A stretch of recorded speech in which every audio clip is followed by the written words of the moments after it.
¿Qué tal amigos? Bienvenidos a Dilo al Mundo. En el día de hoy tenemos un programa muy especial en el que vamos a conversar nuevamente con un pastor evangélico acerca del estado de los muertos y la doctrina de la inmortalidad del alma. Para esto me acompaña el pastor Miguel Ortiz. Muy bienvenido. Gracias, hermano, una vez más aquí a tu programa.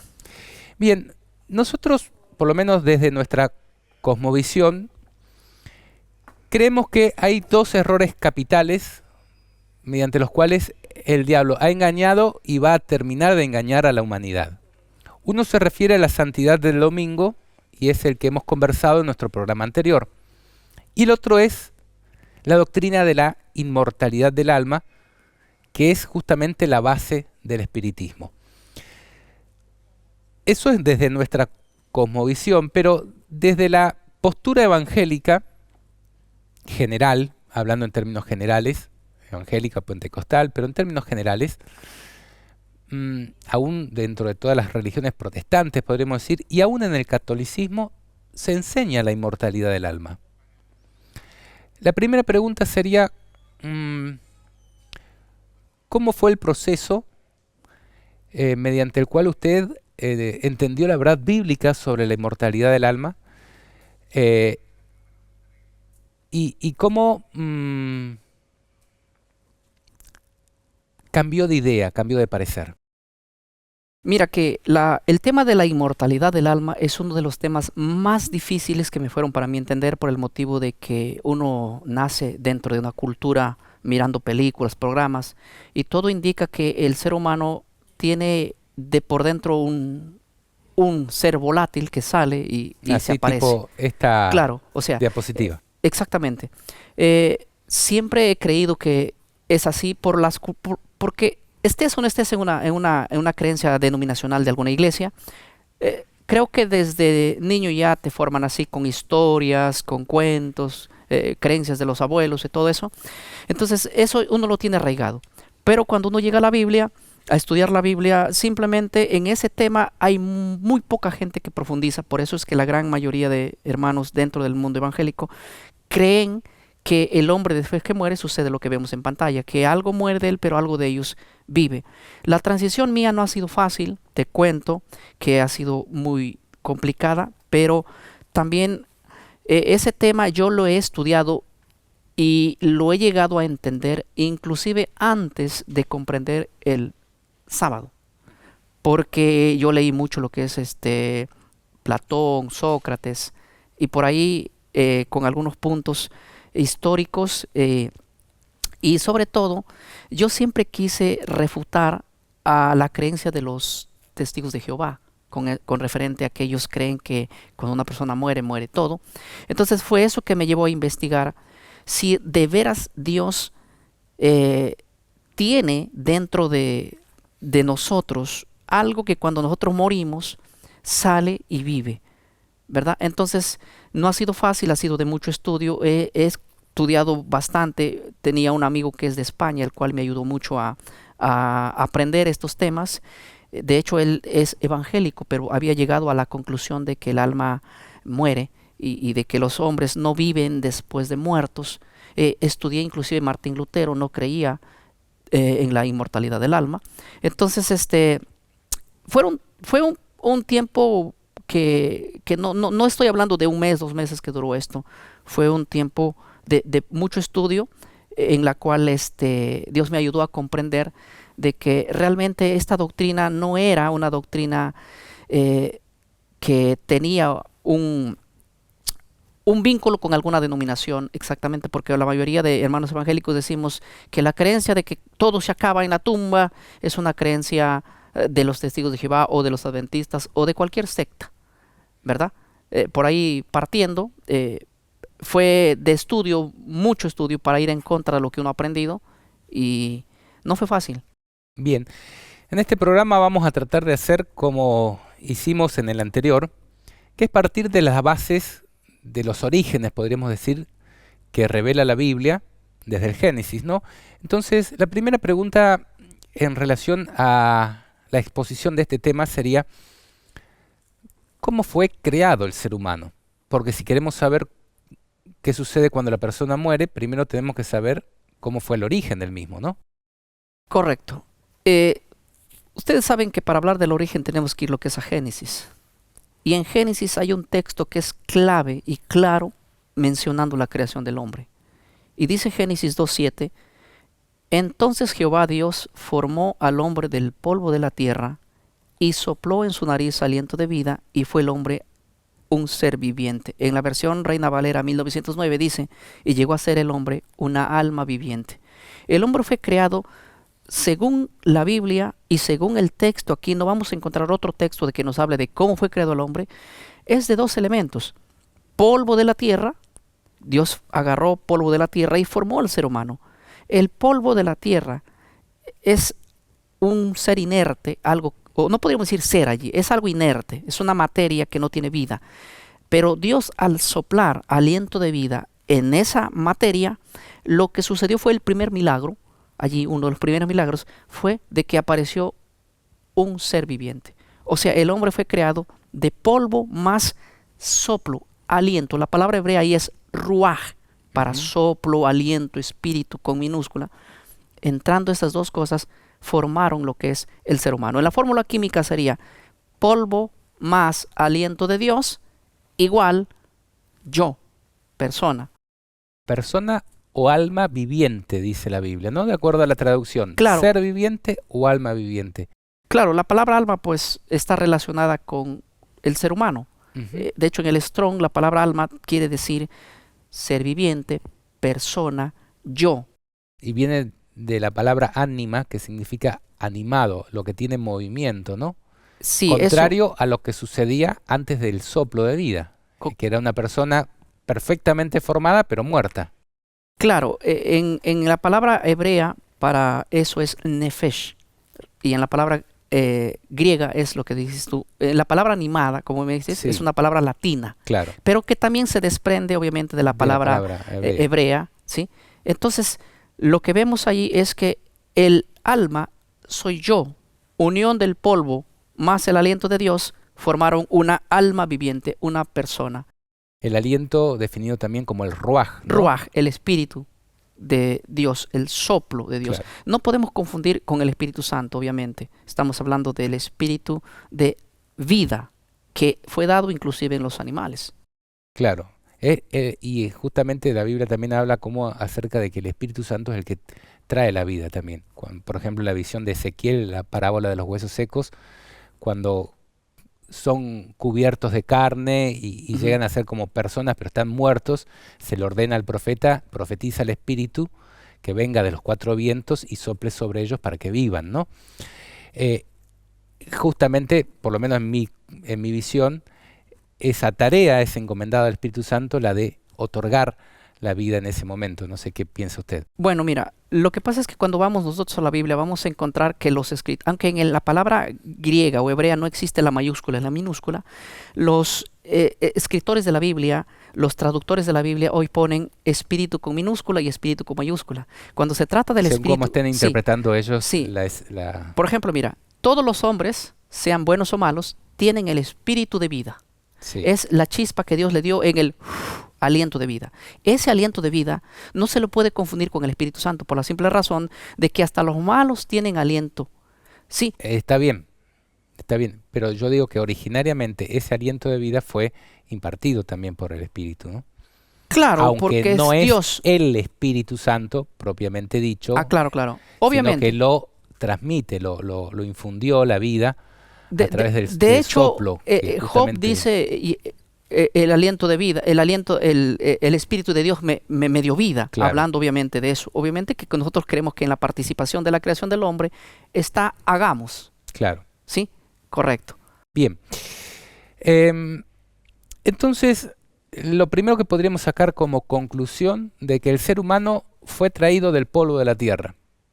No es un alma que Dios había creado, que la encarnó como creen algunas filosofías orientales y algunas filosofías paganas, y aún muchas personas dentro de las regiones cristianas creen en teorías de reencarnación y demás, y hasta, por ejemplo, los gnósticos y los nicolaitas que se habla en la Biblia creen en un Dios malvado llamado Demiurgo, que produjo la materia para sujetar a las almas, ¿no? O a los espíritus y ese tipo de cosas.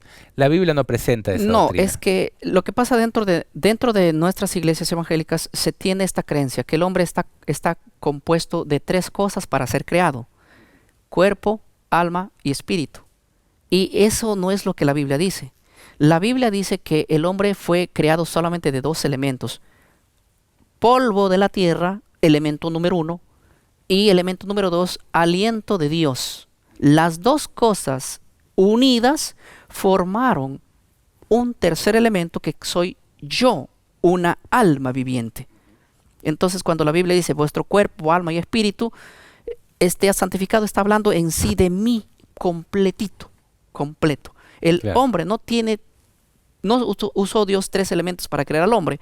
Usó dos, que los dos unidos formaron un tercer elemento que soy yo. Mientras yo estoy vivo, tengo emociones, sentimientos, al cual también se le llama como alma, ¿verdad? A lo que hay las emociones, el intelecto. Pero eso solamente es posible mientras esté unido el polvo al En eso estamos aliento. plenamente de acuerdo, porque yo no quiero negar, porque muchas personas van a estar sacando un montón de textos bíblicos, ¿no?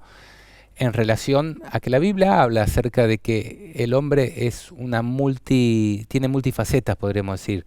La parte corporal, la parte mental y la parte espiritual, o cuerpo, alma y espíritu, como quien dice. Correcto. El área espiritual no es lo mismo que el área corporal. No, lógico. De hecho, las cosas de Dios se entienden espiritualmente, por ejemplo, ¿no?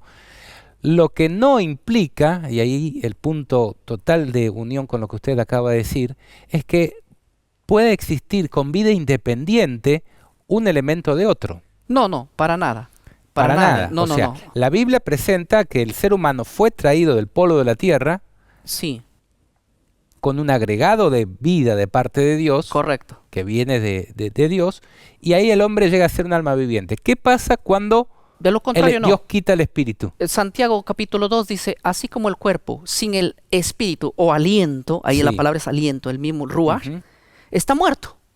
Con la tierra no se hablaba antes de que venga el aliento. La tierra no habla, no siente, no tiene emociones, no tiene nada. Ahí volvemos a la pregunta entonces, ¿qué Sí. sucede cuando una persona muere? Es decir, cuando Dios quita ese aliento de vida. Claro, correcto. Lo que sucede simplemente es que sucede cuando una persona muere, la fórmula química al revés, Inversa. inversa. El polvo vuelve a la tierra, de donde fue tomada, y el aliento vuelve a Dios, no al cielo, vuelve a Dios. Dios dio y Dios quitó. Recoge el espíritu. Simple. Alma es mientras estas dos cosas estén unidas. Pregunta, Y desaparece entonces, el alma sencillamente. O sea, yo, ¿qué queda del ser humano? nada, nada. O sea, por eso, dos elementos. Uno vuelve a donde vino y el otro va de donde vino. Las dos cosas desunidas vuelve al principio como estaba, nada. Bien, podríamos decir que queda un cúmulo de recuerdos. No en la persona. No en la persona, Claro. evidentemente. Ya vamos a ver quizás algún pasaje, dice, nada sabe, nada siente, Claro. de todo lo que se hace debajo del sol. Sin embargo, las personas que vivieron con él y en Dios, queda el registro de esa persona, podríamos decir. Claro, Para nosotros cuando Dios decida volverlo a la vida. lógico, correcto. O sea, nosotros sabemos que el hombre no es consciente, sea bueno, sea malo, lo que sea en esta tierra. Cuando viene la muerte, pues no es en el momento que él muere olvidado por Dios. De hecho, la Biblia compara al hombre como en un sueño, ¿verdad? Claro. Pero eso no implica que él está consciente de sus pensamientos, según lo que lo describe la Biblia, sino que obviamente el hombre, mientras no llegue el momento de que se cumpla, viene en el día cuando los que estén en los sepulcros oirán su voz, unos saldrán para vida y otros para condenación. Mientras no llegue el momento, el ser humano no tiene parte, ni suerte, ni nada aquí en la tierra. Y ahí usted está diciendo algo que afirma lo que habíamos dicho antes. Los que están en los sepulcros oirán su voz, Correcto. no los que están en el cielo. Obviamente, porque es acá donde los cuerpos van a ir y Dios que dio el aliento de vida volverá a dar el aliento de vida tanto para el bueno, tanto para el malo. Uno para ser juzgado y otro para ser llevado a las moradas que Él ha prometido. Bien, si podemos dar algunos versos bíblicos, porque sabemos que los hermanos evangélicos, con costumbre bereana, podríamos decir, quieren probar todas las cosas, ¿no? Y eso es correcto. A mí me gustaría aportar desde el Génesis, por ejemplo, capítulo 2, versículos 15 al 17, dice que Dios tomó al hombre y lo puso en el jardín del Edén para que lo cultivara y lo cuidara, y le dio esta orden: puedes comer de todos los árboles que hay en el jardín, exceptuando únicamente el árbol del conocimiento del bien y del mal. De él no deberás comer, porque el día que lo hagas quedarás sujeto a la muerte. Ahí está el aviso primero, ¿no? Claro. Si comes de ese árbol, la pena es muerte. Y después, cuando evidentemente la persona de Adán y Eva comieron de ese árbol, Génesis 3:19, Cristo al estar reconviniéndolos, le dice a Adán: ganarás el pan con el sudor de tu frente hasta que vuelvas a la tierra de donde fuiste sacado, pues polvo eres y al polvo volverás. Claro que sí. ¿A dónde le dijo Dios que iba a ir al hombre? ¿Al cielo? No, ¿Al infierno? tampoco. Y ya vamos a estar hablando del infierno. ¿A dónde le dijo que iba a volver? Al polvo. A la tierra, Sí, al polvo. obviamente. El cuerpo vuelve al polvo y el espíritu o aliento vuelve a Dios, quien lo dio. Y hay que recordar que no hay memoria al menos que estén unidas ambas cosas. No hay emociones al menos que estén unidas ambas cosas. No hay sentimientos al menos que estén unidas estas cosas. No hay pensamientos al menos que estén unidas estas cosas. Cuando el hombre va al descanso, el polvo vuelve a la tierra y el aliento a Dios. Todo eso que usted está diciendo, emociones, sentimientos, pensamientos, acciones, Intelecto. lo que le da movimiento al ser humano es justamente lo que constituye el alma del ser humano. Yo, Usted. claro, mientras estoy vivo. Y a usted le pueden quitar toda esta parte del cuerpo que sigue siendo usted, porque usted tiene todo eso que usted acaba de hablar: emociones, pensamientos, sentimientos, acciones, decisiones, todo eso es lo que constituye el alma viviente, ¿no? Correcto. Que sin vida deja de ser. Simplemente nada. La ley era: el alma que pecare, Esa morirá. esa morirá. De hecho, inmortalidad del alma allí no existe después de la muerte. Bien, entonces, así desde el origen, desde las bases primitivas que tenemos que nos revela el Génesis, ¿dónde se originó la idea de que los muertos no mueren, sino que viven o que incluso ascienden a escalafones superiores? Bueno, yo creo que aquí podríamos agregar lo que es el punto bíblico, cuando Satanás le dice al hombre, ¿no? A la mujer le dice, no moriréis. Come que no vas a morir. Claro, porque la orden de Dios fue claro: el día que de él comieres ciertamente morirás.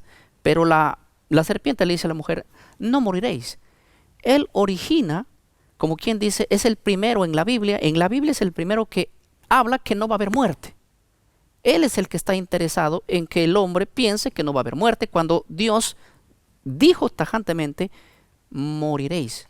Y viene Satanás para decir lo contrario: no moriréis. Entonces el origen netamente bíblico está en el enemigo. Satanás es el que trae esa doctrina, el que la siembra, y pues el tiempo se encargó de cómo mostrarnos que entraría inclusive dentro de nuestras creencias. Y cómo inclusive no solamente está contradiciendo a Dios, de que Dios dijo morirán y él dice no morirán, sino que incluso le transmite una idea que hoy es bastante propagada, tanto desde el espiritismo y las religiones orientales, como aún dentro de religiones cristianas como el catolicismo y los evangélicos. Porque le dijo, se les abrirán los ojos y serán como dioses. Claro. Piensen, si usted es católico, si usted es evangélico, el estado que usted cree que tienen aquellas personas que han fallecido, un abuelito, una abuelita, un padre, una madre, lo que fuere, ¿es superior o inferior al estado que tenían cuando vivían? ¿Cómo ven a esas personas? Está en mejor vida, se dicen, ¿no? De hecho, mira, La expresión. sí, Me está viendo, desde donde, no sé desde dónde, pero me está viendo, como si fuera un Dios que desde el cielo todo lo ve. De hecho, una vez un ateo, eh, cuando conversaba con un cristiano, eh, el ateo le dice, mira, yo no entiendo a los cristianos. Si todos los cristianos van al cielo, ¿por qué el lamento en el momento de una persona partir? ¿Por qué el afán de querer prolongarle la vida a alguien que ya parte con el Señor? ¿Por qué? Si va a mejor vida, deben estar alegres. Hmm. Y yo no entendería, créeme, no entendería a Lázaro cuando murió. Si Lázaro cuando murió, ¿te acuerdas? El de Sí, Betania, sí. ya murió y era amigo, dice la Biblia, de Jesucristo. Yo Ujú. creo que un amigo de Jesucristo, ¿a dónde iría después de muerto? Tendría que estar con el Señor, Incluso déjame gozándose allá. que te haga un comentario ahí al Ajá. margen. Jesús días antes había estado contando la parábola del rico y Lázaro, ¿no?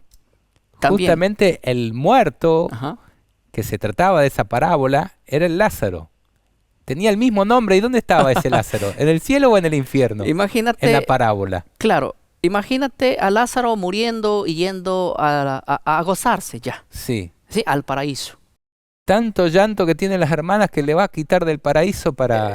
Claro, o sea, ¿para qué la desesperación? Una, dos, ¿por qué Jesucristo, sabiendo que está gozándose allá una mejor vida, traerlo de nuevamente a Betania, a pasarle esos tremendos calores y esas necesidades aquí? Para Ah, que los religiosos que querían matar a Cristo también lo quisieran matar a él, porque dice la Biblia que también lo querían matar a Yo, Lázaro. yo de Lázaro me molesto con Jesucristo y le digo, ¿por qué me trajiste después de 4 días de estar en un tremendo banquete y gozarme allá? O sea, déjame, yo como, si es mi amigo que me deje allá, porque si me quiere. Solo mi enemigo me traería de vuelta. ¿Y usted sabe lo que dijo Lázaro acerca de la muerte? El propio Lázaro. Sí. Lo que sé es lo que dijo la hermana de Lázaro.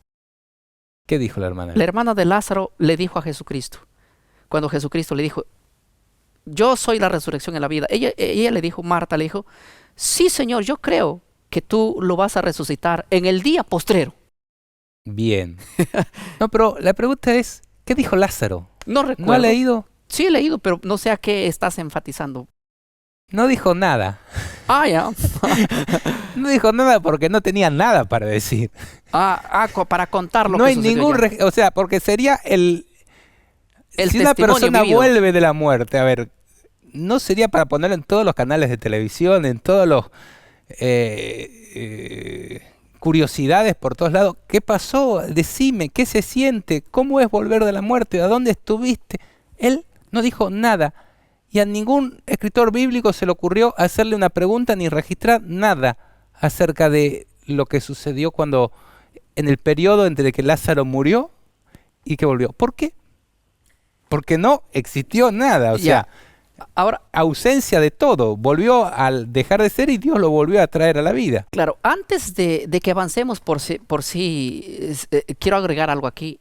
Dentro de las iglesias, de nuestras iglesias evangélicas, hay muchas personas que cuentan experiencias de muertos. O sea, a mí me escriben gente que cuando yo hablo de este tema me dice, pastor, pero yo me he muerto, después de 3 días me resucitaron, o sea, salí a la vida y conté el cielo, conté el infierno, vi todo lo que pasa acá. Dentro del mundo evangélico, tú vas y hay cantidad de discos, de testimonios, hombre que murió, hombre que resucitó. Y quisiéramos enfatizar esta parte porque todos esos que dicen que han muerto, no tienen, no han perdido la memoria. O sea, todos los que han muerto supuestamente dice que fueron conscientes de que estuvieron vivos. O sea, pensaron, se acordaron, dijeron, oye, ¿qué fue de fulano? ¿Qué fue de sutano? Entonces Dios le dice, mira, esto está acá, el otro está aquí, ven el infierno, atormentado allí, ven el cielo. O sea, qué raro. Son alucinaciones que ocurren en el momento que el cerebro está complicado, pero sigue funcionando. Sí, De acuerdo a las propias ideas que ha tenido esa mente. claro, o sea, nunca hay algo que se desconecta, porque cuando la Biblia dice en el libro de Salmos, menciona que los hombres en el mismo día que mueren, perecen sus Pensamientos. pensamientos. Y el libro de Eclesiastés, capítulo 9, verso 5, verso 6, dice, los vivos saben que han de morir, pero los muertos no saben nada, ni tienen memoria porque ha quedado en el olvido. Su amor, su envidia, todo lo que tuvieron feneció ya y no participan en nada. Entonces, de alguna manera yo no puedo negar que existan personas que dicen que han muerto, porque las evidencias están ahí. Lo que sí puedo negar es que hayan estado muertos en verdad. Claro. Porque si estuvieran muertos en verdad, no tienen que tener sentimientos, ni emociones, ni pensamientos, ni nada de eso. Porque de otro contrario, estarían en contra de lo que la Biblia misma presenta. Y sea todo hombre mentiroso y Dios verdadero, dice la Biblia, ¿no? Comentario al pasar, a veces me pasa que a mis hijitos cuando les cuento historias bíblicas y que a veces son muy dramáticas, ¿no? Por ejemplo, Elías mandó a que descienda fuego del cielo y que consuma a un capitán con sus 50. Y a veces se las cuento y le leemos las historias a la noche. Ellos a veces tienen sueños después, que sueñan con fuego y sueñan con esto y sueñan con lo otro. ¿Y para qué digo esto? La mente humana es muy creativa, o sea, si nos ponemos a pensar las cosas que hemos soñado, siempre tienen que ver con experiencias que hemos pasado y con cosas que hemos alimentado nuestra mente, pero que suceden ahí dentro de nuestra mente, pero que no tienen que ver con la realidad. Y yo creo que muchas veces personas que están en una situación cercana a la muerte, pero con actividad funcional cerebral, pueden tener ciertos tipos de alucinaciones. A mí me ha pasado que teniendo mucha fiebre he tenido alucinaciones y me parece estar en un cuerpo más grande y cosas así. Que cuando se me va la fiebre cesan esas sensaciones, ¿no? Entonces, no pongamos como prueba cosas que son totalmente imposibles de comprobar, digo yo, ¿no?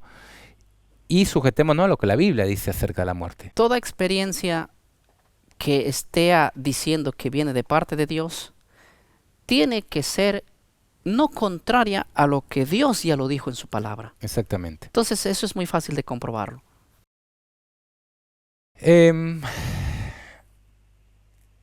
Dice la Biblia que Dios es el único que posee la inmortalidad. Eso se encuentra en 1 Timoteo 6, 15 al 16.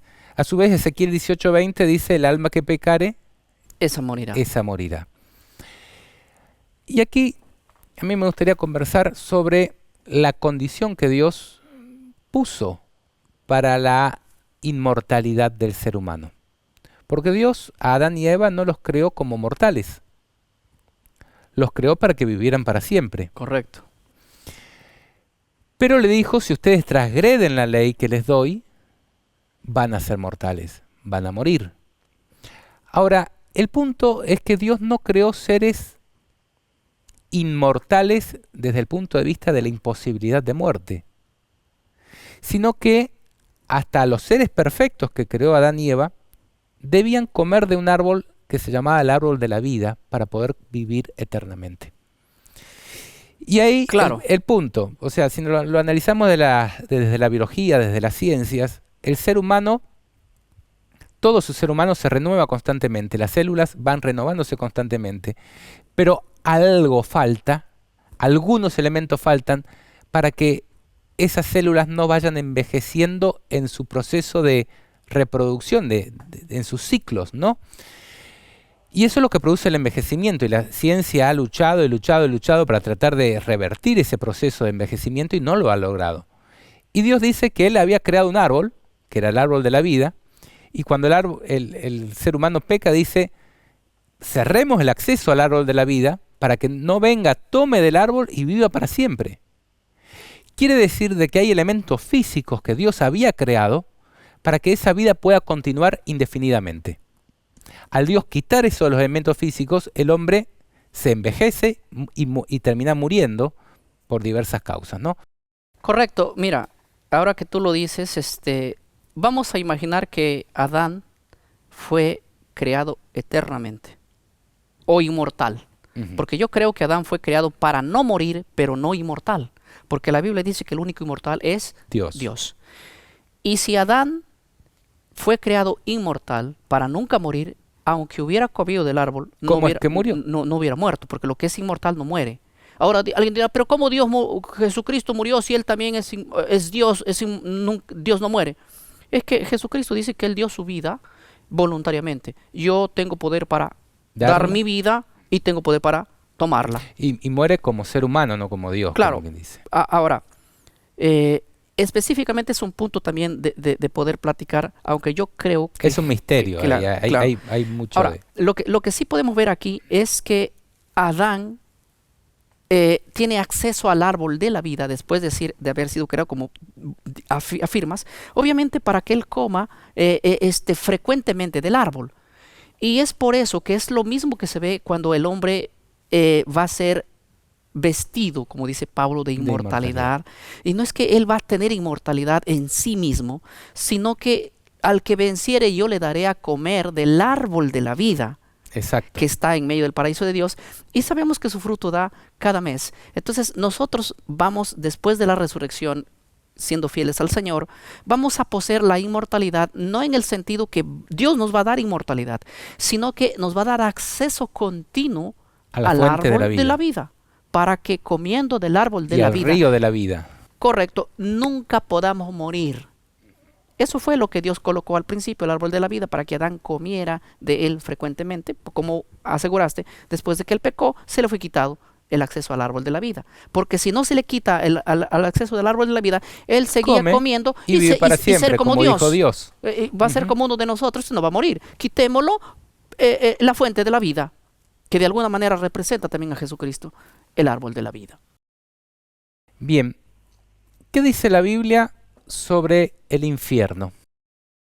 Nada, porque si nosotros vamos a los escritos originales de la Biblia, no existe la palabra infierno. Y esto quizás yo pueda romperles la cabeza a muchos y puedan decir, él no cree en el infierno. Yo sí creo en el infierno, pero ¿sabías tú que Jesús nunca habló la palabra infierno? No la pronunció. Él, las predicaciones que él hizo, lo hizo en arameo.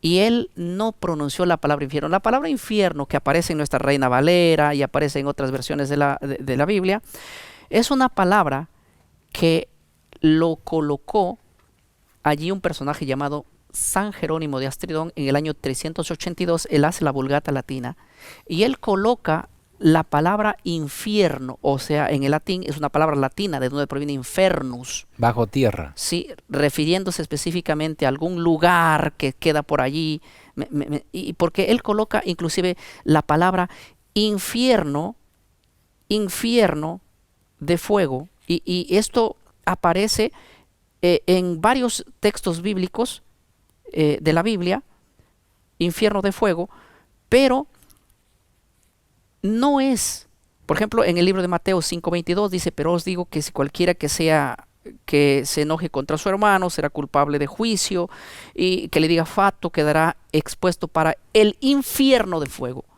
La palabra infierno no existe en el manuscrito original. Jesús no dijo infierno, él dijo Gehenna. ¿Sí? Gehenna dijo él. Y la palabra Gehenna hace alusión al valle de los hijos de Hinnom.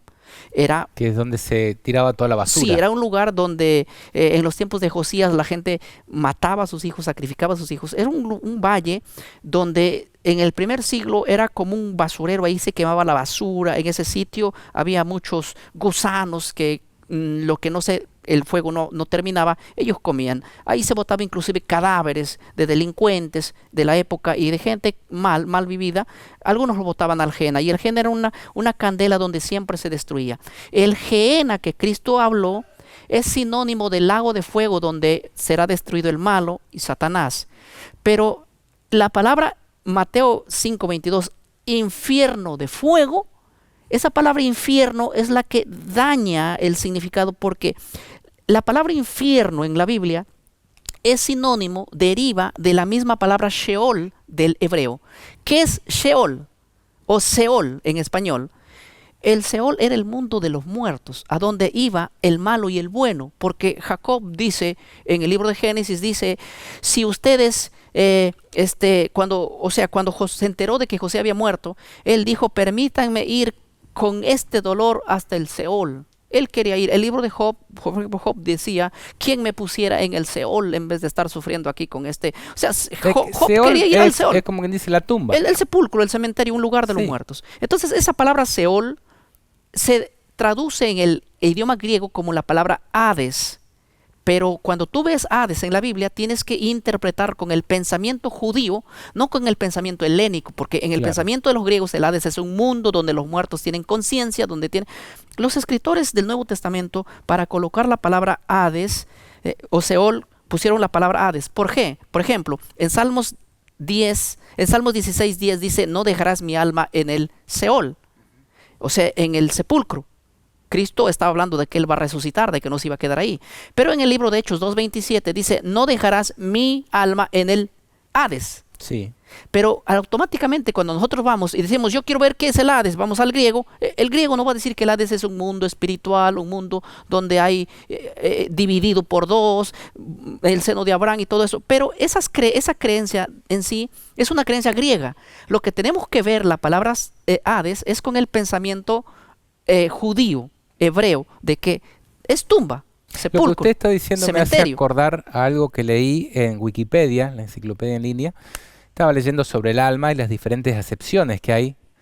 Y justamente presenta lo mismo que usted está diciendo, es, bueno, el significado de la palabra alma depende de cómo lo interpretemos. Si es al estilo Hollywood, y hay unas definiciones ahí de Lógico. cómo lo interpreta Hollywood, Claro. la palabra alma, cómo lo interpretaban los griegos, y cuál es el pensamiento bíblico, o sea, cómo es la Judío. cosmovisión bíblica acerca Claro. del alma. Y ahí te dice clarito, Sí, no tiene nada que ver con lo que presenta Hollywood o con lo que presentan los griegos o lo que presenta Platón, no, por decir. por eso es importante que cuando leamos la Biblia tengamos en cuenta que la Biblia se escribió en el idioma hebreo, el Antiguo Testamento y arameo, pero con el pensamiento judío. Y el Nuevo Testamento se escribió con el griego, pero con el pensamiento Judío. judío. Porque fueron De judíos tal los manera lo que cuando escribieron. leamos Hades en la Biblia, nuestra mente tiene que pensar, Hades, ¿qué es? Sepulcro, tumba, donde no hay pensamiento, no hay seres volando. Pero si nuestra mente es griega, tenemos que entender que el Hades es un mundo donde hay espíritus. Entonces ese es el problema, que la Biblia se escribió en griego, el Nuevo Testamento, pero nuestro pensamiento es, ¿qué cosa? Es grecorromano. Y si es grecorromano nuestro pensamiento, vamos a decir y pelear, pero aquí la palabra griega significa mundo espiritual. Entonces nos van a ganar por la ignorancia, en el sentido de que hay que leer la palabra Hades, pero con el mismo pensamiento de la palabra, de la cosmovisión judía. Y por último, la palabra en Hades es la palabra para Sheol en lengua griega, y en la lengua latina, en la lengua cuando se escribió la Biblia en el latín, San Jerónimo colocó ahí la palabra ánima, infernus, que es en el español infierno, pero él haciendo alusión a lo mismo, tumba, sepulcro, cementerio, Seol, tumba, sepulcro, cementerio en griego, Hades, tumba, sepulcro, cementerio en griego, infierno, tumba, sepulcro, cementerio en Que es donde en habitualmente se ponen de los muertos, en latín. bajo tierra. Claro, o sea, la palabra infierno no debe ser relacionado con fuego, porque en el Seol no hay fuego. El Seol es tumba. En el Hades no hay fuego, aunque los griegos digan que sí en su pensamiento de ellos, pero en el pensamiento helénico, bíblico, no. Y el infierno no es más que el sepulcro, el cementerio, la tumba. Los que entierran hoy sus muertos, aquí debe haber algún cementerio, no se van y hay fuego allí. Sino que lo que dañó el pensamiento es porque en la Vulgata latina Jerónimo colocó infierno de fuego cuando él debió colocar gehenna de fuego, porque el gehenna era el que tenía fuego, Es no donde el se infierno. quemaba la basura. Pero ahí es donde se quemaba. El lago de fuego y azufre que menciona Apocalipsis, donde serán arrojados, Exactamente. como si pensáramos hoy Sodoma y Gomorra. O sea, cuando Dios destruya lo peor de este mundo, lo va a poner en un lago de fuego y azufre.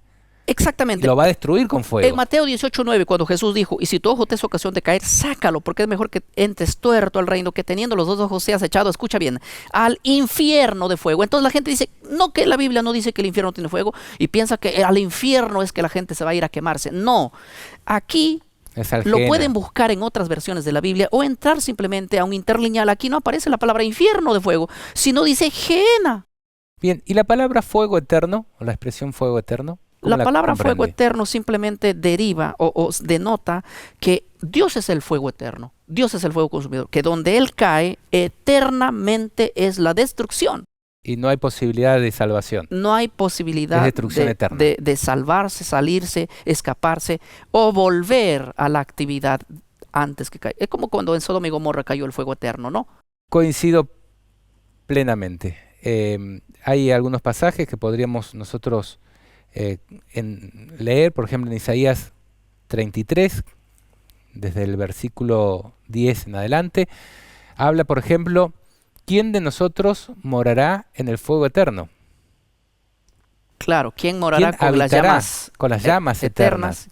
Sí, sí, sí. Entonces, si ahí dijera que los malvados van a estar en las llamas eternas, uno podría pensar, bueno, existe ese infierno del que nos muestran las películas, ¿no? Claro. Ahora, ¿y si el justo es el que va a morar en las llamas eternas? Sí, porque ¿Cómo existe? las Porque, llamas eternas es Dios. claro, Ujú. y ahí te presenta justamente en Isaías que el que no hizo lo malo es el que va a morar con el fuego consumidor y va a permanecer. Es como los 3 amigos de Daniel, que lo echaron al horno de fuego y murieron.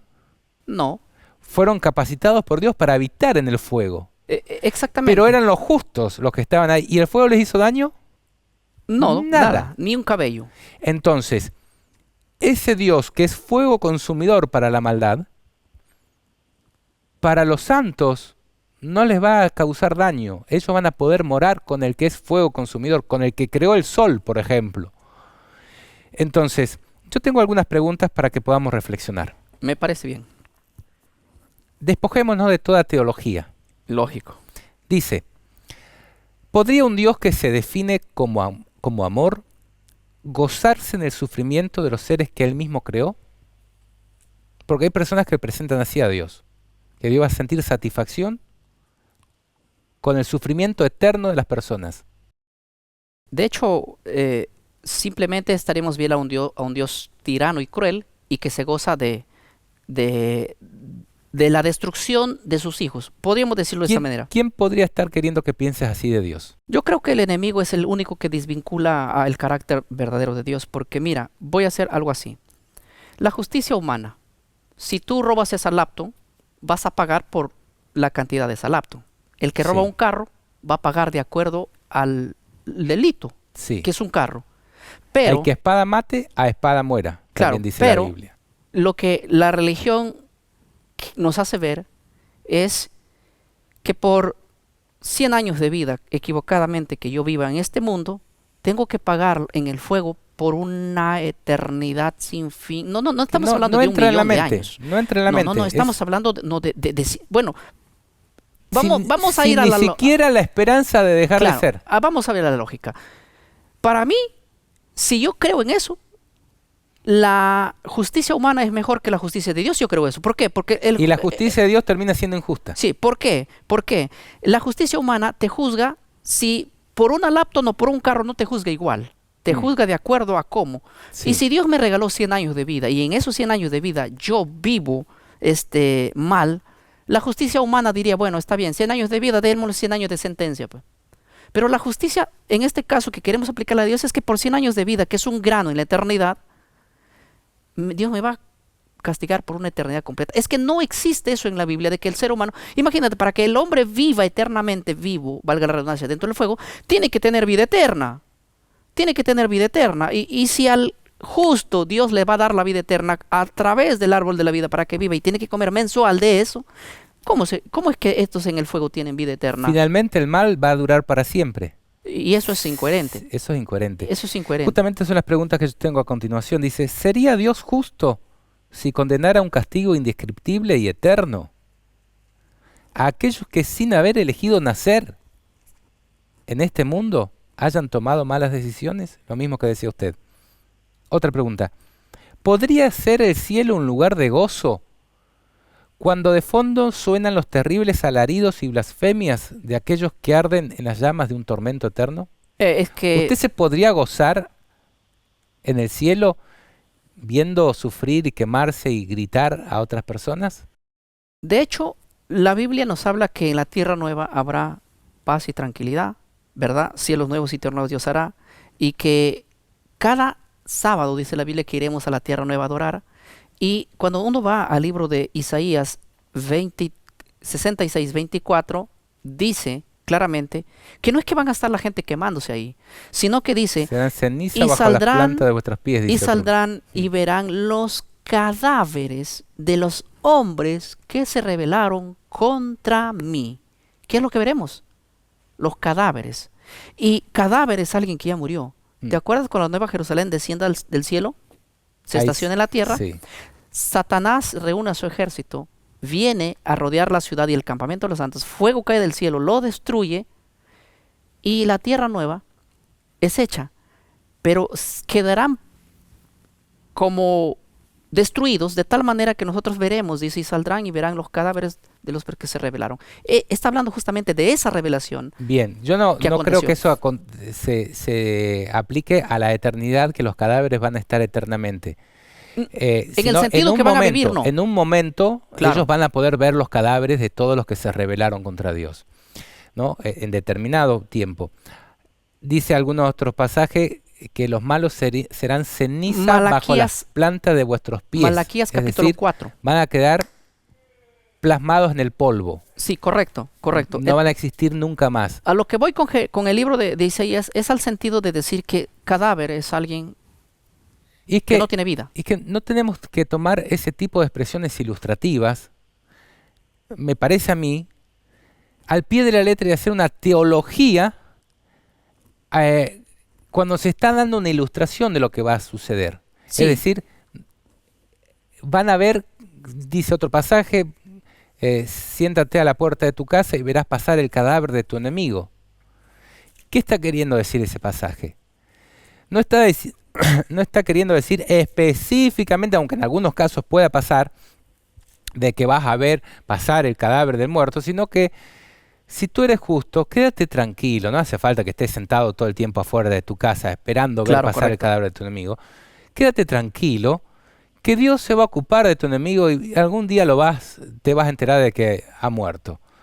Entonces, hay ciertos pasajes ilustrativos que nos hablan acerca de que los muertos ya no van a volver a la vida. No, de hecho, eso está dado porque lo que queremos aplicar o lo que queremos hacer, por ejemplo, en el capítulo de Salmos 37, hay 5 versos que hablan que el hombre va a vivir sobre la tierra, obviamente después del milenio, pero después que los impíos sean consumidos en su totalidad, o sea, Claro. exterminados. Por ejemplo, quiero leer el número 20, dice así: mas los impíos perecerán y los enemigos de Jehová, como la grasa de los carneros, serán consumidos, se dispersarán como el humo.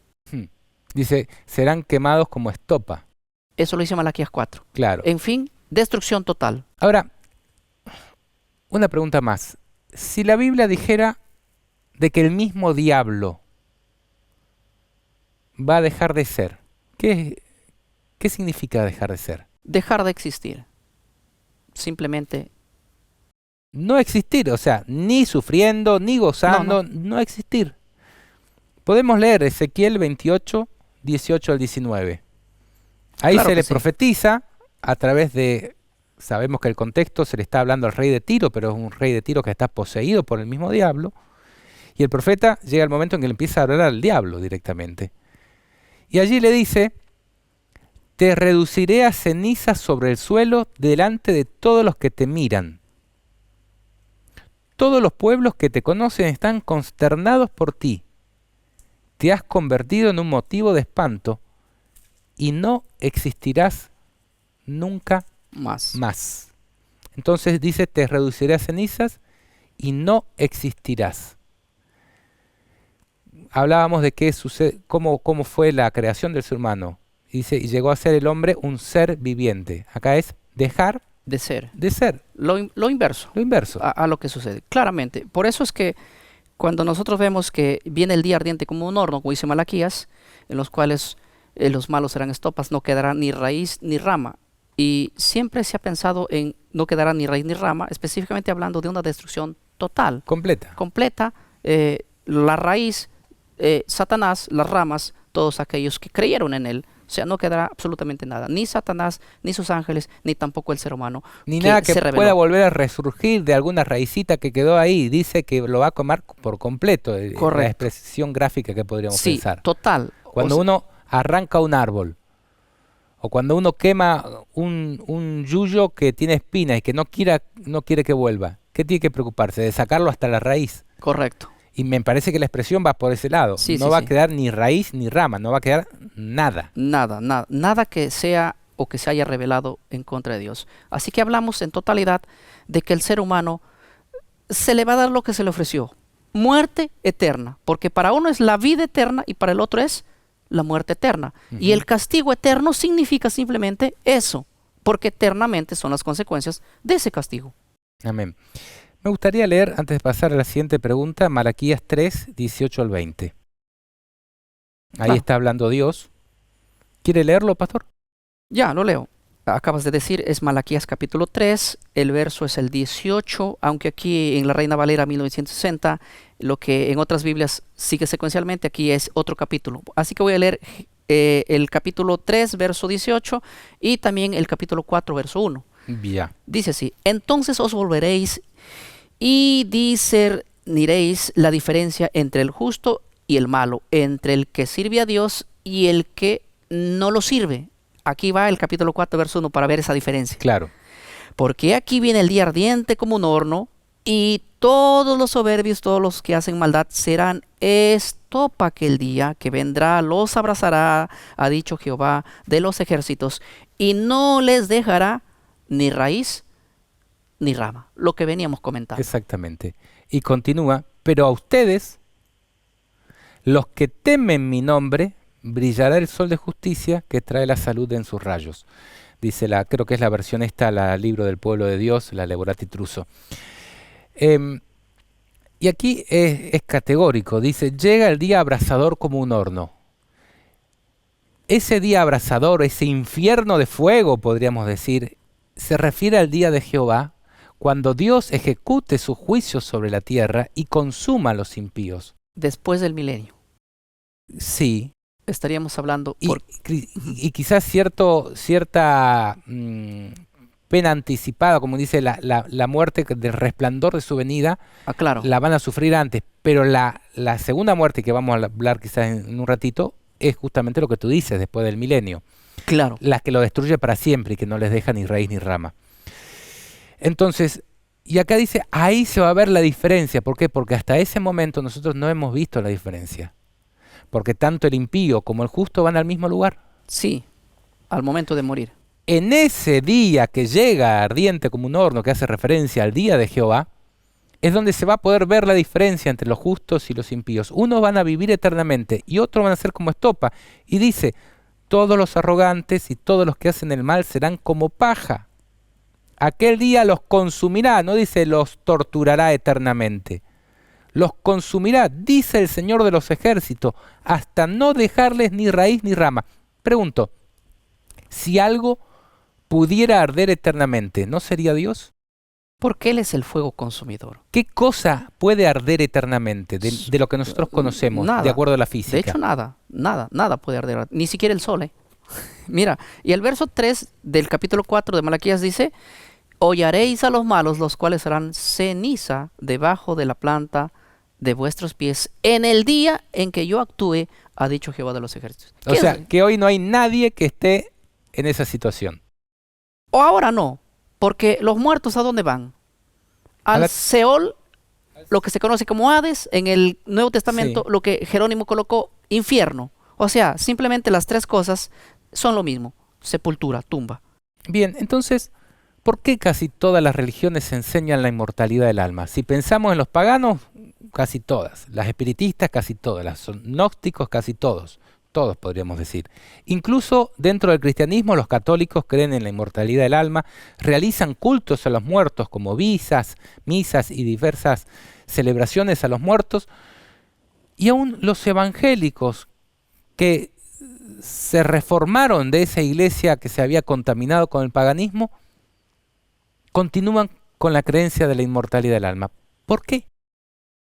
Por pasajes de la Biblia mal interpretados que hay. Es más, mira, los propios judíos en su enciclopedia judía dicen lo siguiente: la creencia de que el alma continúa su existencia después de la disolución del cuerpo después de la muerte, en otras palabras, es un asunto de especulación filosófica o teórica más que de fe, y no está en ninguna parte así enseñada en las Sagradas Escrituras. Esto lo dice la Enciclopedia Judía. Y sigue diciendo, la creencia de la inmortalidad del alma llegó a los judíos por el contacto con el pensamiento griego y principalmente a través de la filosofía de Platón, Sócrates, Aristóteles, Pitágoras, etcétera, etcétera. O sea, todos ellos, esa filosofía entró en el cristianismo, inclusive primeramente en los judíos, que Sí. se tuvieron contacto con ellos. Y eso entró en el siglo, a partir del siglo II del cristianismo, del área cristiana. Esa creencia entró dentro de la iglesia. Si nosotros vamos, por ejemplo, a Justino Mártir, que vivió entre el año 100 al 165, él todavía vemos considerando que el único inmortal es Dios, o que Dios nos va a dar inmortalidad. Por ejemplo, dice el texto que él escribió aquí, dice, pero nuestro Jesucristo, siendo crucificado y muerto y habiendo ascendido al cielo, reinó, y por esas cosas que fueron publicadas por los apóstoles, hay alegría ofrecida a aquel que espera, a aquellos que esperan, que dice, la inmortalidad prometida. Él dice que no tiene la iglesia la inmortalidad, sino que se nos va a dar una inmortalidad prometida. Ya vimos cómo a través de Keber, pero Repasamos, a través sí, de la resurrección. sí, pero a La finales, esperanza del cristiano es la resurrección. pero a finales del siglo II hay un personaje llamado Orígenes, el cual él se declara platonista directamente en sus escritos. Él vivió entre el año 1800, en el año 185 al 254, en el año entre el siglo II y el principios del siglo III. Él escribió así: las almas son inmortales como Dios mismo es inmortal. ¿De dónde lo sacó? De la serpiente. No existe eso asidero bíblico. La Biblia dice que Dios es el único mortal. Y este personaje mismo publicó y confesó abiertamente ser un platonista que cree en la inmortalidad del alma bajo el concepto filosófico de los padres de la filosofía. Él se declara ser un platonista. Es más, la Enciclopedia Católica dice que los padres de la iglesia, hasta Jerónimo, todos fueron platonistas. ¿Y qué se puede esperar? Si aquí hay un personaje llamado Tertuliano, que en el año 165 al 250 él dice, pues algunas cosas son conocidas aún por la naturaleza. La inmortalidad del alma, por ejemplo, es sostenida por muchos, por lo tanto puede usar la opinión de Platón cuando aclara: cada alma es inmortal. Mira que este personaje está citando, Tertuliano está citando a Platón Como fuente. como fuente de que el alma es inmortal. Y lo mismo sucede con Arnolfo en el 284, y hablando acerca de que ellos han sacado la filosofía de Platón para que, y el pensamiento platónico, que hay algo de nosotros que no muere nunca. Tú sabes que la iglesia a partir del siglo II comenzó con esto, y pues a través de toda la historia el ser humano ha creído esto, más no tanto por el asidero bíblico, que no existe. La Enciclopedia Judía dice que no existe esto. Me hace acordar a los nicolaitas que nombra Apocalipsis 2, cuando habla del mensaje a Éfeso. Esas personas eran justamente infiltrados del diablo en la iglesia de Cristo, que mezclaron el cristianismo con su filosofía griega y oriental, que justamente trae todo este concepto filosófico de Platón y demás, y lo intenta hacen un sincretismo ahí. sincretizar justamente con el cristianismo, y es justamente lo que luchó la iglesia de Éfeso contra toda esa intromisión de herejías dentro de la iglesia. Correcto. Entonces fue un procedimiento gradual que entró, pero no es la creencia total de la iglesia. ¿Por qué no es la creencia total de la iglesia? Porque habían algunos que se mantenían. Sí, porque se mantenían firmes, y tenemos las fuentes históricas también de quiénes ellos. Probablemente en otro aporte hablemos. Yo quiero decir que en el concilio de Letrán que hace la Iglesia Católica en el año 1513, ellos se reunieron justamente para decretar esto como un dogma dentro de la iglesia. Y mira cómo dice el concilio de Letrán, dice lo siguiente: mientras que algunos se han atrevido a aseverar concerniente al alma racional que es mortal, O sea, el concilio está diciendo, mientras que hay algunos que dicen que el alma muere, ¿sí?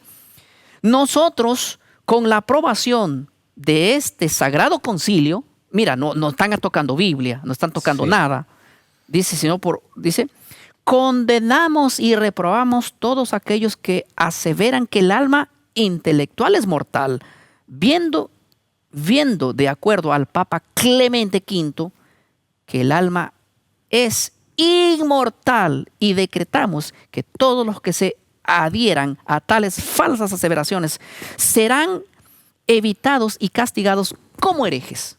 O sea, el concilio obviamente, todo aquel que cree que el alma es mortal, lo mandan a la inmortalidad.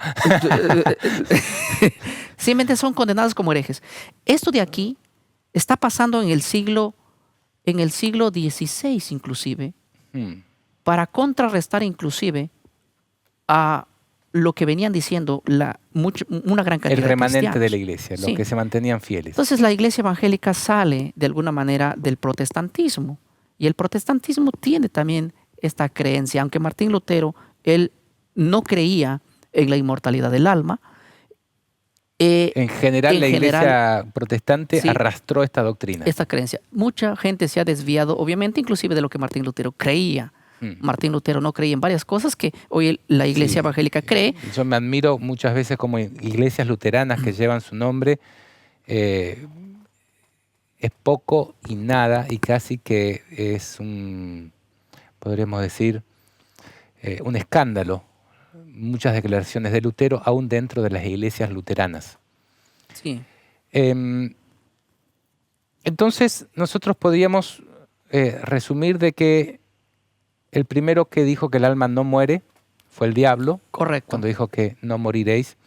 Y él ha enseñado, ha instruido a sus fieles, podríamos decir, las religiones que le sirven, desde los tiempos más remotos de nuestra existencia, de que tenemos registro después de la histórico. Muerte se sigue viviendo. Por ejemplo, las religiones paganas. Sí, desde Babilonia. Claro. Egipto. La religión babilónica era una de esas religiones que propagaban la mentira del diablo, de que el alma es inmortal. Sí. Esa religión babilónica se metió dentro del cristianismo infiltrado. La Biblia habla acerca de eso, está en Apocalipsis, está en Judas, está en Pedro, está en un montón de lados de que hombres corruptos se iban a infiltrar en la iglesia para propagar falsas enseñanzas, herejías destructoras, se nombra así, desde el mismo origen de la iglesia, siendo resistido en principio por los apóstoles, pero después las fue copando, y muchas veces también a través de martirios, como leías ahí que sucedía luego, declarándolos como herejes. Correcto. Entonces, de esa manera, la creencia se metió dentro de la iglesia cristiana. Muy temprano, siglo II. Pero de una manera de infiltración. Sí, como todas las herejías que se metieron, como la santidad del domingo, por ejemplo, se comenzaron a meter desde aquel momento. Y se fueron agudizando y volviendo más firmes, podríamos decir, con el paso de los años y a través de los diversos concilios y bulas papales que la fueron estableciendo, como decía ahí, el Papa, ¿cuánto era? León V, algo así, había leído. Claro. Ya lo estableció de que el alma es inmortal. Es inmortal. Entonces, punto. Fuente ir en de contra autoridad, de un dogma. El que contradiga esto es hereje. Hereje, correcto. Y llegamos a la Reforma Protestante de 1500 en adelante, y no se reformó la iglesia en este punto. Aunque Lutero puede haber no creído en la inmortalidad del alma, Lutero no creía en la... No se le dio la entidad necesaria como para protestar contra eso. No fue uno de los... Es que el afán de Lutero era ir en contra de doctrinas más visibles, como eran condenar lo que es las indulgencias y todo eso. No casi entró en esta materia, aunque él sí declaró diciendo, si el Papa tiene el poder de sacar a las almas, ¿por qué no lo hace por amor y todo ello? Y él se burlaba en cuanto a la doctrina de querer que hay vida después de la muerte, inclusive.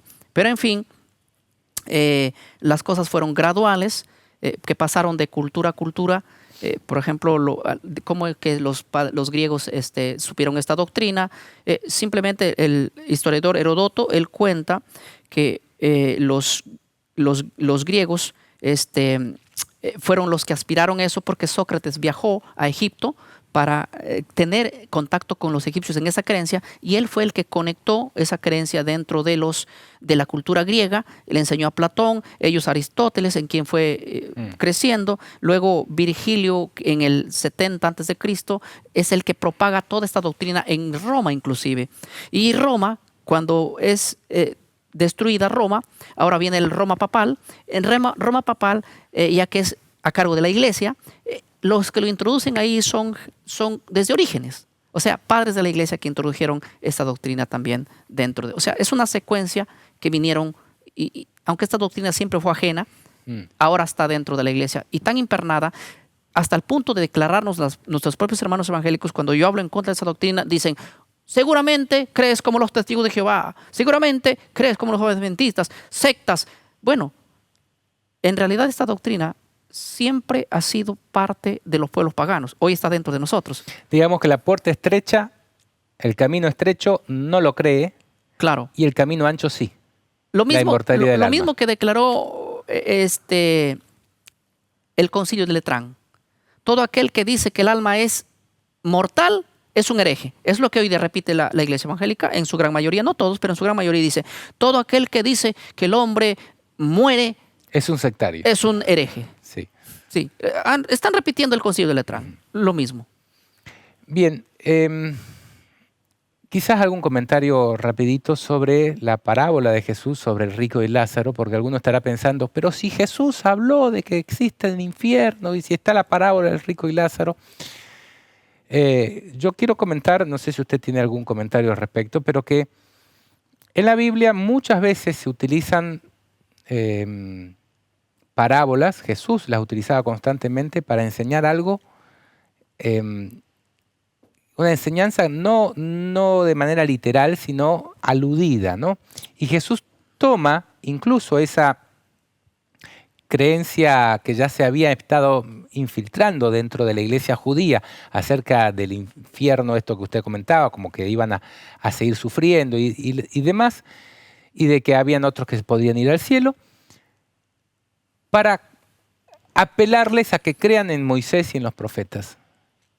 Y la conclusión es: si no creen en Moisés y en los profetas, ni aunque se levante alguien de los muertos van a creer. Justamente en la parábola, el que moría era Lázaro, ¿no? Después muere Lázaro en la vida real. Y él lo vuelve a la vida. Y aquellos que no creían en Moisés y en los profetas, que estaban discutiendo con Jesús, ni aunque se levantó Lázaro de los muertos creyeron, sino que intentaron matarlo juntamente con Cristo. Porque era un milagro demasiado grande el que se había efectuado y la gente se iba a volver a Cristo. Entonces tenían que eliminar a Cristo y a la prueba de su poder. Y ahí se demuestra lo que Jesús estaba queriendo enseñarles, de decir: si así fuera como ustedes lo están planteando, si se produjera un milagro de alguien que viene de los muertos para hablarle, ni siquiera creerían. Y otro punto es que no debemos tomar la enseñanza de la parábola como realidad. Una parábola es una alegoría. Punto número 1. Claro. Otro punto es que en la Biblia muchas veces existen pistas para el que quiere dudar, que se vaya y que salga del redil. El que quiere creer la mentira, que la crea. Yo lo he descubierto a través de diversos estudios donde parecían haber pistas contradictorias, que cuando uno lo estudia más a profundidad se da cuenta de que el tema es claro y se da cuenta el motivo por el cual está ese texto oscuro, podríamos decir. Pero es claro que la Biblia habla de que el muerto dejará de ser, de que aún el diablo dejará de ser. Obviamente. Entonces, no deberíamos llevarnos por una alegoría contada por Jesús como si esa fuera la realidad. Es una alegoría, ¿no? Sí, lógico. Si nosotros interpretamos que la parábola del rico y Lázaro es literal, nos metemos en una pesadilla teológica, por la sencilla razón de que todo el Antiguo Testamento estaría contradiciéndose allí, porque nosotros vemos allí que un hombre cuando muere va a algún lugar consciente. La Biblia dice que no. Perece en no, su pensamiento. Correcto, que no es consciente. Segundo punto, vemos a un hombre allí que habla con Dios. ¿Sí? Sí, La Biblia dice que los muertos no alaban a Dios, no tienen parte en nada de lo que sí. se hace aquí. Vemos un diálogo entre muertos, Mm. ¿sí? Entonces, sencillamente Y todo lo que sucede, dice Eclesiastés, nada saben de todo lo que se hace debajo del sol. Y el que teóricamente estaría intercediendo por sus familiares, ujú, que vaya este Lázaro y le diga a mis familiares que se porten bien y no sé qué, no sé cuánto, para que no vengan a sufrir como yo. O sea, evidentemente ese también sabría todo lo que está ocurriendo en la tierra, al mismo cosa tiempo que no contradice el perdió los pasaje recuerdos, bíblico. no perdieron Claro. los recuerdos después de muerto. Mm. O sea, es consciente. Vemos también allí a él pidiendo volver. La Biblia dice que el que desciende al Seol no vuelve para su casa. Y al punto de romper que todos los que digan que los muertos regresan, no, la Biblia dice que no vuelven. Punto. Entonces, si agarramos de una manera literal, yo tendría que decir lo siguiente. Porque ahí la historia que es contable no puede ser literal. Sencillamente yo les hago preguntas y les digo, a ver, supongamos que esta sea algo real. ¿Qué es lo que va a ese fuego, a esa parte? El evangélico dice, bueno, el polvo vuelve a la tierra, el aliento vuelve a Dios, y ellos suman un tercer elemento, no sé de dónde lo sacan, pero dicen, el alma es el que va al debajo de la tierra a quemarse, porque bajo la tierra hay fuego. Entonces yo les pregunto, ¿esa alma que se va a quemarse es tangible, es espíritu? ¿Qué es? Claro, es espíritu. ¿Y lo que hay debajo de la tierra qué es? ¿Es fuego literal o también es espíritu? No, fuego literal, porque hay lava debajo de la tierra. Bueno, entonces, ¿cómo se quema un alma espiritual en un fuego literal? Y esta alma entonces, no te das cuenta que lo que está aquí tú dices que es espíritu, pero él dice que no, porque tiene lengua y quiere agua. Hmm. ¿Cómo un espíritu tiene lengua si la Biblia dice que los espíritus no tienen cuerpo y tienen necesidades fisiológicas? Lo que está viendo ahí todo es una parábola, porque si empezamos a hablar de una manera literal, lo único que vamos a cometer es una pesadilla teológica. Y Jesucristo es normal hablar de historias que tienen que ver con parábolas para enseñar un mensaje detrás. Y no necesariamente tenemos que interpretar como literal. Como la parábola del mata y come de También, Pedro. No se está tratando de animales inmundos, sino correcto. de gente que era considerada inmunda. Eso es lo normal en Dios. Lo normal en Dios es siempre hablar de una manera como metafóricamente para transmitir algún mensaje que Él quiere. Breve en cuanto a las manifestaciones de los muertos. Tanto en la actualidad como algún registro bíblico se nombran manifestaciones de seres que han muerto. Por ejemplo, tenemos a Saúl consultando a la divina de Endor y que teóricamente habría aparecido Samuel. ¿Quién es el que se apareció allí o quién produce las manifestaciones de esas personas que a veces dicen, uy, estoy viendo a una persona que muere? Porque hay personas que hablan así. Es innegable si yo me agarro y te digo, mira, no aparece nadie, porque eso es mentira. No podemos, porque yo miraba programas como Ultratumba, Voces de Más Allá, programas que eran en canales serios, ¿no? Donde ellos captaban imágenes de seres de otra dimensión que aparecían y se les relaciona como familiares muertos, ¿verdad? Pero en realidad yo me pego al marco bíblico. La Biblia dice que los muertos no vuelven a su casa. La Biblia dice que los muertos no tienen pensamientos, no regresan, ¿verdad? No subirá, habla de resucitar. Claro, eso hasta el día que Cristo lo haga, pero mientras tanto ninguna persona que ha muerto vuelve y se aparece y no cuida a nadie, no hace nada. Los muertos no. Pero el único interesado en que nosotros creamos que hay vida después de la muerte es Satanás, porque él dice, no morirás. Y entonces él va a ser capaz de holográmicamente manifestarse sobre lo que sea para que la gente mantenga esa postura. Y eso es lo que ocurrió justamente con la adivina de Endor. Allí apareció, dice la Biblia, Samuel, pero nosotros sabemos que Dios ha prohibido el espiritismo y ha prohibido la brujería y las hechiceras. Y Dios mismo no va a obrar allí. Dios no va a obrar allí. 18. Claro, porque el libro de 17. Levítico 20:27 dice no evocarás a los muertos, porque el que haga eso, o que se entrega a la adivinación, ha de morir apedreado. Dios no puede estar en contra de su propio principio y decir, bueno, yo quiero obrar aquí, voy a levantar al espíritu o lo que sea de Samuel. No, el que apareció allí holográmicamente imitando el cuerpo, la voz y la vestimenta de Samuel es el enemigo, porque él se viste como ángel de luz. Y si ahora alguien me escucha y tiene comunicación con algún personaje que murió, familia, vecino, lo que sea, tiene que saber que es el mismo diablo el que está haciendo eso. No son espíritus de ningún muerto, ya que los muertos no vuelven a participar de nada de lo que se haga aquí en la tierra. Y en ese caso que se aferren de Cristo y que expulsen al enemigo, ¿no? Que lo echen de su casa. Y es tan peligrosa nombre de Cristo. esta creencia, si creemos que los muertos están vivos en algún lugar. Este es el grado que ha llevado a toda la iglesia católica a orar a los muertos, pensando que de algún lugar ellos los oirían. Y eso le conviene al enemigo, que tengamos la creencia de que hay vida después de la muerte, justamente para atrapar a esa gente basado en una idolatría e espiritismo dentro de la iglesia. Bien, tengo 2 preguntas para finalizar. Vamos a tener que ir un poquito rápido. Pero me gustaría dejar, aunque sea un comentario, para que la gente pueda seguir investigando. ¿Cuál es la esperanza, de acuerdo a la Biblia, para las personas que han muerto? ¿Van a dejar de ser para siempre? No, la expresión que no vamos a tener pensamientos ni nada de eso va a ocurrir antes que venga, porque la Biblia dice, está establecido que los hombres viven una sola vez y después de eso el juicio. Esto lo relacionamos con lo que dijo la voz de Daniel capítulo 13, en el último verso.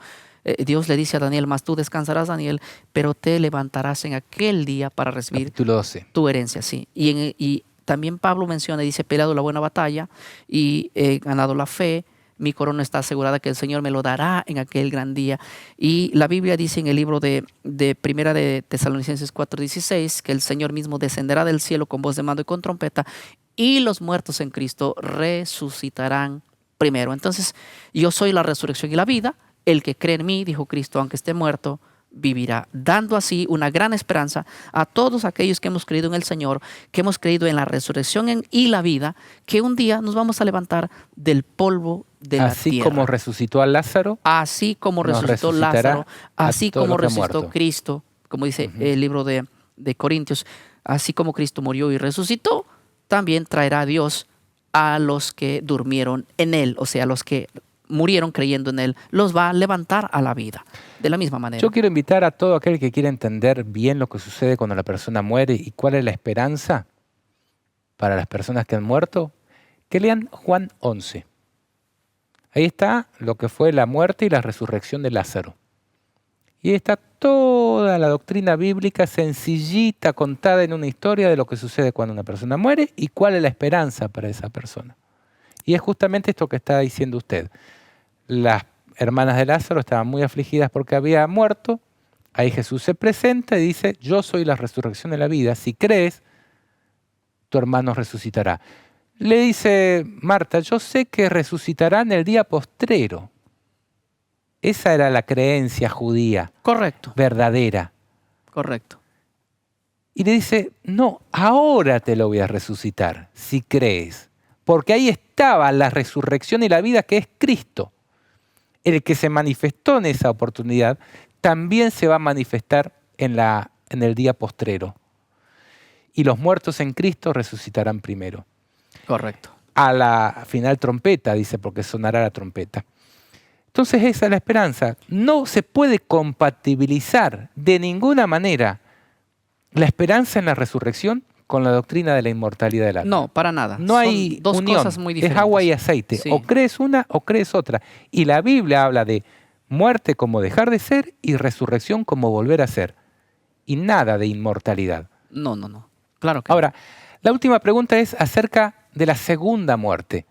Porque la primera muerte Jesús la compara con un sueño. Le dice a Marta y a María, tu hermano, le dijo a los discípulos, Claro. Lázaro duerme. Pero estaba hablando de su muerte. Entonces, la muerte que es la paga del pecado, ¿es este sueño de la muerte que estamos sufriendo en la actualidad? No. ¿O de qué trata la segunda muerte ver. que habla, por ejemplo, Apocalipsis 21? La Biblia dice que porque el hombre pecó, ¿verdad? El hombre pecó, trajo así la muerte. La muerte, nadie nos vamos a librar de ella en esta vida. Todos los buenos, los malos, todos han muerto. Los hombres de Dios, los nombres de Dios, todos han muerto, ¿verdad? Uh-huh. Esa es la muerte natural que nos trajo la consecuencia del pecado. Pero Dios lo que nos ha pedido, lo que nos ha ofrecido, no es librarnos de esta muerte, sino de la muerte segunda. Porque de esta muerte nadie se ha librado. El justo, el pecador, igual, Aún los animales. sí, ni aún el propio Jesús. Sí. Él sufrió la consecuencia de la muerte, de la consecuencia del pecado, ¿verdad? Pero la Biblia dice que viene una muerte definitiva, que es la muerte segunda, Para la cual no hay esperanza. para la cual, claro, no hay esperanza, pero esa muerte no tiene contacto con los que han creído en Cristo. Por eso dice el libro de Apocalipsis 20, 6, bienaventurado y santo el que tiene parte en la primera resurrección. La segunda muerte no tiene potestad sobre ellos. Y la segunda muerte, según el contexto, lo va a traer el lago de fuego. El lago de fuego. Después del milenio. Todos los buenos y todos los malos se van al infierno a morir. O sea, el cementerio. Infierno es tumba, sepulcro, cementerio. Sí. Nadie está libre del infierno. Ni el malo, ni el pecador. De hecho, Ni al bueno. ni el bueno. No está libre. Al infierno nos vamos todos. Entonces, Jesucristo también dice, la versión Reina Valera 1909, que cuando murió se fue al infierno. Y obviamente se fue a la tumba. Pero los cristianos sí van a ser librados de la muerte segunda. Te hago un ejemplo. Caín y Abel. Caín y Abel, uno bueno, uno malo, ambos sufrieron la muerte natural. Sí. Uno más traumática que otro, pero... Sí. Abel va a resucitar en la primera resurrección y sobre él no tiene potestad la segunda muerte o el lago de fuego. Él va a reinar con Cristo. Bien. Pero Caín tiene que resucitar A recibir su sentencia. para recibir el castigo de la muerte segunda. Entonces, los que participan en la segunda resurrección Son aquellos son que los van que a... participan de la segunda muerte. Correcto. En el libro de Apocalipsis 20, cuando dice a partir del verso 11, el juicio delante del gran trono blanco, tú vas a ver que después del milenio todos los muertos van a resucitar y vi los muertos grandes y pequeños ante el trono de Dios. Estos que son abiertos aquí es después del milenio. Obviamente los que no se encontraron escritos en el libro de la vida y son arrojados en el verso 15 en el lago de fuego, que es la muerte segunda, dice el verso 14. Hay una y el verso expresión, 15. dice, lo voy a citar de memoria, dice, y los otros muertos no tornaron a vivir, No volvieron a vivir. sino hasta que se cumplieron los 1000 años. Sí, eso lo dice el verso 5. Entonces, ¿eso qué está diciendo? Y el capítulo 19 termina diciendo, el versículo 21, y los demás fueron muertos con la espada que salía de la boca del que montaba el caballo. Está hablando acerca del castigo sobre la bestia y el falso profeta. Y el resto de las naciones dice que son muertos con, acá dice, la espada que salía de la boca del que montaba el caballo. Es decir, con el soplo, el aliento, Sí. el fuego abrasador que saldrá de Cristo. En sí, el hombre malo va a morir 2 veces. Bien. Entonces, ante la segunda venida de Cristo, los impíos, ya sea que mueren con la bestia y el falso profeta en un lago de fuego, que es, podríamos pensar, un Sodoma y Gomorra que va a tener Dios en este tiempo, un castigo así, y los que no mueren de esa manera van a morir con el resplandor de la venida de Cristo, con la espada que sale de su boca, Correcto. con el aliento de sus labios. Eso es segunda venida de Jesús. Ahora, después ahí empieza el milenio, Sí, lo que relata Apocalipsis 20. sí. Y ahí se dice el versículo 5, los otros muertos, o sea, los que había hablado ahí, que habían muerto con lo que salía de la boca de Cristo, no tornaron a vivir hasta que se cumplieron 1000 años. Quiere decir de que tornaron a vivir luego. Después, obviamente. ¿Para qué? Para recibir justamente el castigo En el verso 14 y 15. del verso 14 y 15 o del versículo 8 del capítulo 21. Dice, los cobardes e incrédulos, Correcto. abominables y homicidas, los fornicarios y hechiceros, los idólatras y todos los mentirosos tendrán su parte en el lago que arde con fuego y azufre, que es la segunda muerte. Sí, correcto. Simple. Simple, ahí termina. ¿Podríamos concluir con que la muerte es dejar de ser? Es que esa Tanto es la muerte. primera Esa como es la la muerte. segunda. Sí. Lo que sucede es que en la primera hay esperanza de volver a vivir. Para los muertos en Cristo. Todos volverán a vivir en Cristo, dice la Biblia. Lo que pasa es que algunos van a volver a vivir eternamente y otros para condenación. Correcto. Todos van a resucitar en Cristo. pero Ah, solo unos van a tener sí, sí, sí, sí. galardón Porque positivo. eso es lo que como dice, quien los que dice, estén ¿no? en los sepulcros oirán su voz y saldrán unos para vida y otros para condenación. Ambos van a resucitar, sí, con una Jesús tenía diferencia. poder para resucitar a todos. Lo que pasa es que los que van a vivir son los que hayan aceptado su sacrificio, ¿no? Entonces, la segunda muerte es la que ya no hay esperanza. No, Es el castigo con efectos es eternos. el lago de fuego. Dejar de ser para siempre jamás, como se le dijo al diablo. Claro, el lago de fuego. Ujú. En sí, el lago de fuego es Lo la que purifica. destrucción total del ser humano. Y eso es un concepto que deberíamos pensar, que Dios siempre ha purificado con fuego. No es que ha eh, mm, extendido para siempre el mal, No, no. sino que lo ha limpiado con fuego. Y eso es lo que hace el fuego, purificar. Bueno, ha sido un placer. No sé si tienes alguna palabrita de conclusión que le quieras dirigir a tus hermanos evangélicos. Bueno, yo quisiera que, digo una vez más, este texto ellos lo analicen desde el punto bíblico, desde el punto histórico, para que vean que la doctrina de la inmortalidad del alma y todo lo que hemos comentado aquí de una manera que no es bíblica, pues yo sé que hemos sido instruidos quizás 20, 30, 40 años dentro de la iglesia evangélica y uno tiene un tipo de creencia diferente y limpiar todo eso para aceptar lo que la Biblia realmente dice no va a ser fácil y no va a ser complicado, pero como tú decías en el programa pasado, hay que ser bereanos, o sea, estudiar este punto a raíz de la Biblia y vamos a ver que hay muchas doctrinas que han entrado dentro de nuestras creencias que no tienen asidero bíblico y de eso hay que preocuparnos ahora. Muchas gracias, Pastor Miguel Ortiz, que pueda tener un buen viaje de regreso. Yo quiero concluir diciendo que la ley decía, la ley de Dios, el alma que pecare, esa morirá. Eso es lo que Dios le dijo a Adán. El día que de él comieres, ciertamente morirás. Hay otro que se opone a Dios que dice, no, no vas a morir, sino que serán abiertos vuestros ojos y seréis como dioses. Van a escalar, van a pasar a mejores vidas. ¿A quién le crees? ¿A quién le creerás? La oportunidad está pasando. ¿Y vos? ¿A quién le vas a creer?